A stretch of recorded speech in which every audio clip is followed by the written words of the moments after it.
I think the secret is sort of going to surprise you a bit, but I think in the awkwardest times, in the weirdest times, and the most daunting times, I've always felt the pressure sort of just goes away. Yeah. Obviously, there's big pressure, and the crowd is there, and it's.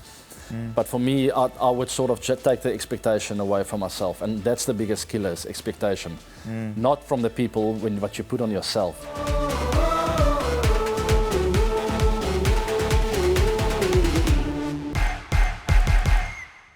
A lot of us feel, and I think the world feels, you retired early. Why? One of those personal reasons. Yeah, if you don't mind. I think. Because you were traveling a lot. Yeah. So the environment in the South African team to me was a bit of a problem at the time. I felt it was always a battle throughout my whole career to really have the kind of setup that I wanted to be a part of. Graham achieved that as a captain.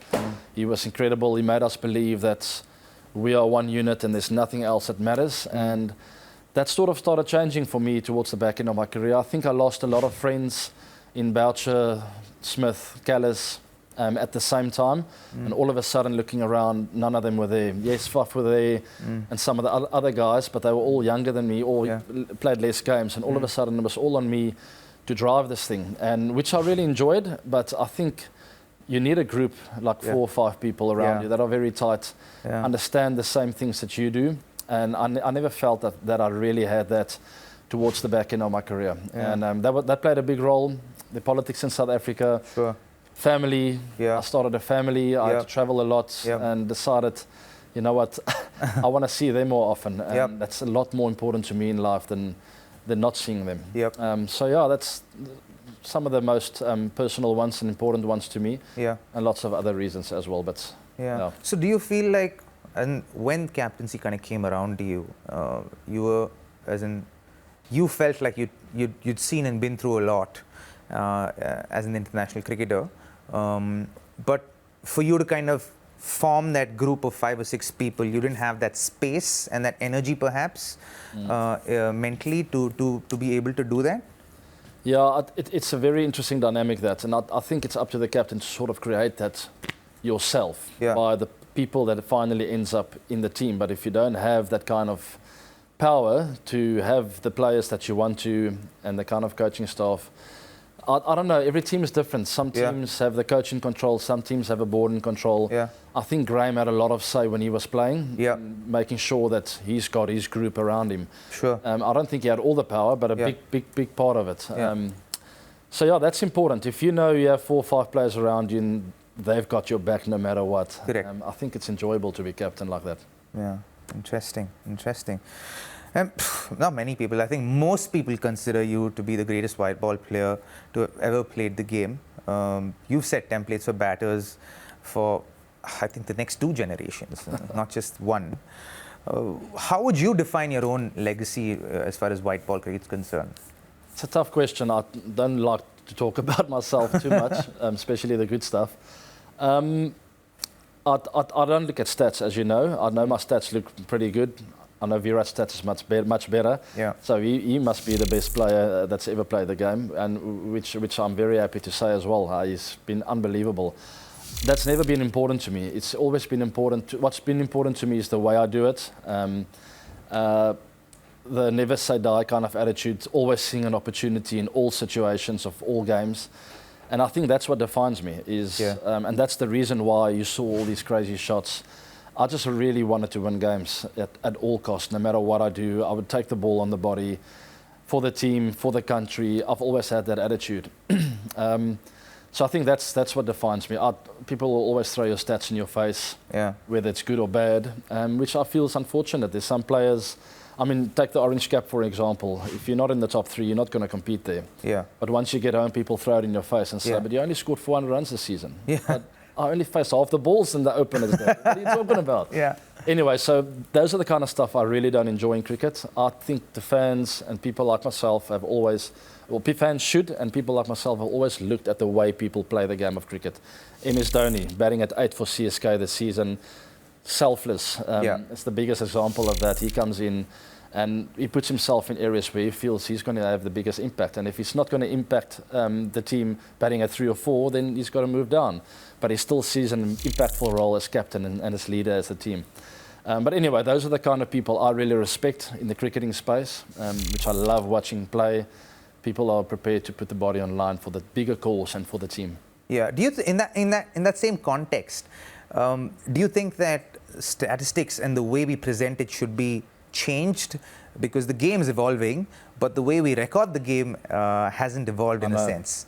Do you think that there needs to be evolution in that as well? There needs to be a very smart mind who can find a way to sort of show the value of players in different ways. Yeah. It's tough. I don't know how they're going to do it, but to have someone, I'm trying to think of example, Surya Kumar Yadav, batting in the middle order for Mumbai Indians. Yeah. You can't compare him to Rohit Sharma batting up the order. It's not the same player. It's not the same game they're playing. Yeah. So a 60 off 30 from Surya can't be compared to 100 Rohit scored. Yeah. I'm just sorry, you can't. You can't. But still they do. So it'll take us a very sharp mind to figure out a way of really getting that spot on. Correct. I remember one game, we were playing at Chinnaswamy Stadium. RCB needed 25 of the last over, 24 of the last over, and you were on strike, and you won the game for RCB. I think I'd love for you to kind of articulate what it takes to be able to have the conviction to believe that you can actually do it in that last over. It's the weirdest thing, and I think the secret is sort of going to surprise you a bit, but you might actually relate to it. I think in the awkwardest times, and the weirdest times, and the most daunting times, I've always felt the pressure sort of just goes away. Yeah. When RCB were 20 for 5, and people would see me as the hero there at the end, I always walked out feeling like, you know what, there's actually no pressure on me here. Yeah. Zero. I'm 20 for 5, no one is expecting me to do this. And that always made me feel like, you know what, there's massive opportunity here. And I've always just, when there's opportunity from a very young age, I would always go after it. And I think Faf also mentioned it a few times before that even at school, I would be nowhere in the season, but when there's a little door that opens up, I would run through. Yeah. And that's exactly that. Those situations I absolutely loved because I felt the pressure was even less. Obviously, there's big pressure and the crowd is there, and it's.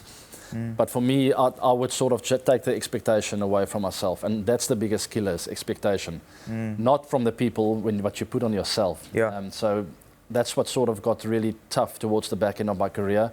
Having done some really cool things throughout my career, I think people started expecting me to do that every time, and I started lying awake at night in bed going like, putting pressure on myself, you know, I'm expecting myself to do it. Tomorrow, I've got to do it again. I would sort of struggle to breathe, going like, oh, I don't know if I can do it again. So that's what really got to me towards the end of my career. But crossing that boundary line, being in this crazy situations for the team, I absolutely love that because I felt like opportunity is so big, and because of that, the pressure becomes less. Yeah, and you know, you said that, you know, you'd lie in bed thinking about the game and thinking about, man, these expectations are weighing on you. And I'm certain a lot of young cricketers who look up to you and who want to know how someone like you dealt with that when you were actually going through it. I think that's something that. Yeah, it's a big part of the reason why I finally just called it a day. You know, it's really tough. I mean, struggled to sleep at night. You know, I started doing some sleeping tablets at night. What? Trying to knock myself out. Not much. I mean, like half a sleeping tablet just to get me across, just sort of get the edge away. Understanding that tomorrow is a big day. So before big games, I would take half a sleeping tablet, and I mean, just doing that for a few years sort of just got to me. And not only that, a few other things. I'd have my family in the room, but it would be tough because cricket would be on the brain non-stop, and it would be team meetings. And as much as I enjoyed that at a certain stage of my career, it started feeling like work. Yeah. And that's where as I've always been honest with myself, I said, it's time to move on. It's not enjoyable anymore. I'd rather want to be at home with my family and not be a different person with my family in the room and not really being genuine with my kids, you know. Yeah. I felt like it's just I'm becoming a bit of a fake person in a way. Because I can't think of a time when you were out of form, so to speak. I felt like you were always in form. You were always a game changer. Did you ever think form affected you? Oh, as a person? As a person? No, not really. But in that moment, especially having the family around in the room, getting back at 1 o'clock in the morning after losing, big disappointment. I didn't come up to expectations for myself or for the crowd or anyone else. It's just difficult to deal with that. And I mean, I've always had the ability the next day to go and reset again and you go again. But after 16 to 20 years of doing that, you just get tired of it. That's what I felt. I've always had the ability to start again with my innings. Even if I scored 100 the previous game, I would reset and go again, be truthful to myself and what I'm trying to achieve. But no, I met this guy, Ed Griffiths, that taught me valuable lessons of life. And one of the things he taught me is reps, R-E-P-S. Recognize the fine line between success and failure and not ride the wave, but keep that consistent sort of personality. But it's easier said than done. Yeah. The EPS I'm not going to talk about, but that was the very first line he taught me is try and be this person no matter how good or bad you do in your career. Yeah. But yeah, so I've always known that in the back of my mind, but after a while it starts adding up and you get tired, you know. Yeah, the OCD will bug the crap out of me. What is EPS? EPS, so enhance key relationships, prepare for life after cricket, and the last one is religion, stay with God 24 hours of the day. Yeah. Okay. Awesome, thanks. Because the OCD in me would have been like, I want to know what EPS is. I hear you. Yeah. But listen, I want to talk about the 149 against West Indies. Like in that innings, we were like, what is this man on, right, from the outside? Because you come, first ball, you smack for 4. Ugly shot. Yeah, but first one, the only one. And then you go like, okay, first ball, and then after that, it was like bang, bang, bang, bang, bang, and like you were here, and you were there, and you were here, and you were there. And today, when you look back at that 149, as in, how do you view it? Yeah, such a memorable day, you know. My parents were there, it's the first thing that comes to mind. My dad is a doctor, and he never really had opportunity to come and watch me play.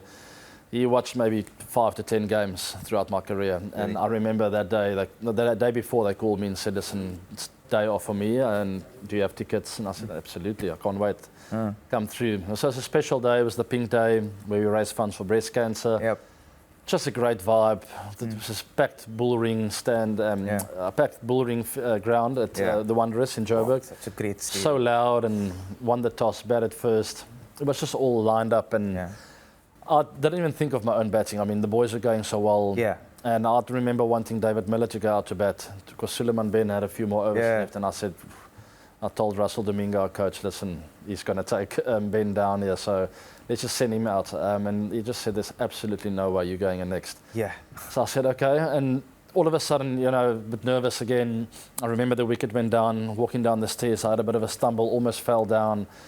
I've always been like that, very jittery walking out. But the minute I sort of got out to the ground, I heard my song play and just, okay, I'm at home. I can relax again. Yeah.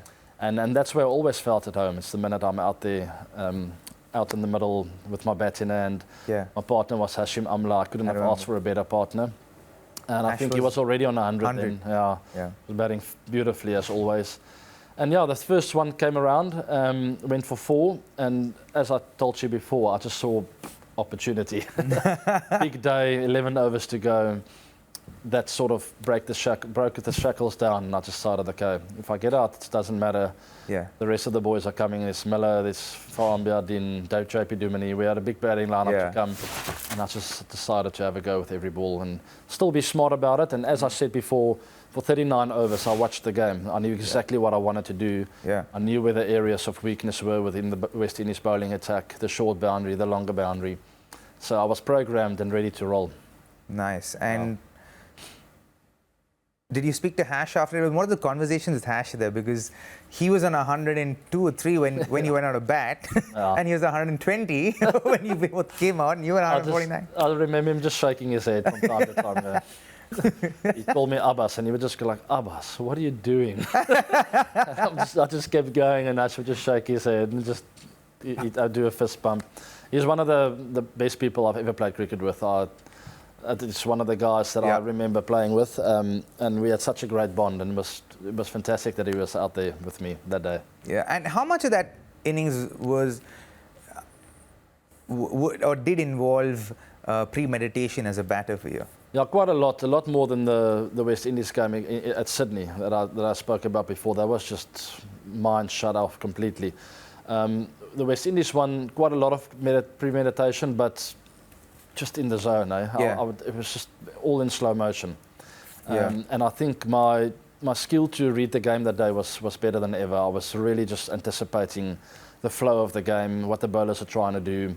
I could see the captain talking to the bowlers and areas where they were panicking and where not. So that I think my senses were really up on a different level that day, where Sydney was a completely opposite knock. Yeah. A lot more flawless. I didn't miss time. Within and not without. Exactly. You just went within. Exactly, and that's why I always say the one at Sydney was a better knock for me. I didn't make one mistake that whole day. Wow. Where the wonder is I would miss time a couple, but because of the altitude, I'd get away with it a bit. I remember that six that you hit on 98. It wasn't a bad delivery because he saw you move. Yeah. And then I was like, how did he connect that? Yeah, I wanted him to go at the stumps because I didn't miss one of those on the day, and it's the shortest boundary. And he followed me wider, and then I thought, okay, LBW and bowled are out of the equation. It's literally a matter of making sure I get enough bats on this, get it in the air. I mistimed it, wasn't out of the middle. It went a bit low, so low off for the bat because he was a bit skiddy through out to the offside of my crease. Got enough bats, and I remember thinking, oh, I don't know if it's enough. I don't know if it's enough. Yes, it's enough. Awesome. I didn't think about the 100 up until I think I was a 94 or 92. Somewhere there. Yeah. First time I looked up and like, wow, I'm 90 in the 90s. And I would always get nervous in the 90s from a young age. I think I got like 9 test 90s or something silly like that. And I just decided, you know what, I'm not going to hang around here and try and knock my way to 100. Just keep going. Yeah. So now that you've spoken also about the 160 that you got in Sydney, between the two, as in what would you consider your favorite one-day innings? Yeah, I think the one in Sydney. Yeah. I've got better knocks under more pressure. With Sydney, we batted first. You know, I told you before, I wasn't feeling well. Yeah. So there was no pressure where I felt like lackadaisical and chilled, but sharp. Where I think automatically when you chase a target, there's a lot more on the game. You know what's required. Your teammates know what's going on. Everyone in the crowd knows the run rate's there now. So I think I've played better knocks under pressure, chasing, where I can't think of any one of them now, which is not great.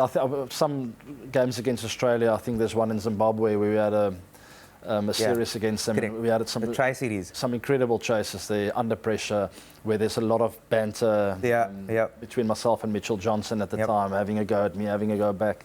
Lots of stuff was said in the press. It was just prior to the World Cup, so we wanted to prove a point.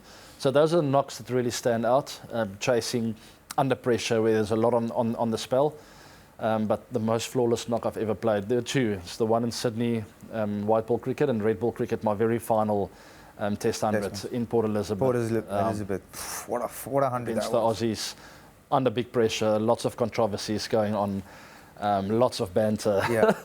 So that was probably the best knock I've ever played. I remember with the red ball. Yeah, you made a switch in that innings when you're like, you know what, I'm just going for it. Yeah. Bang, bang, bang, bang. The ball started reversing, and I've always found that hanging around against a reversing ball, you're almost waiting to get out. Yeah.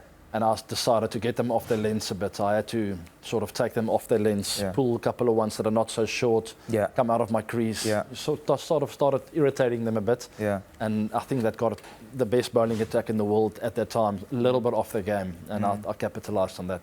And unfortunately, we slipped up against New Zealand in that semis. And it was heartbreaking. It was a big knock for me in my career. Yeah. To me, it's not political, it's not racial. To me, I wanted the best team on the day, and I'll go with form and who I feel is the right player at the time. So I didn't get that team, and to get that knock 10 minutes before our team meeting the day before the semi-finals of the World Cup was absolutely unnecessary and uncalled for. But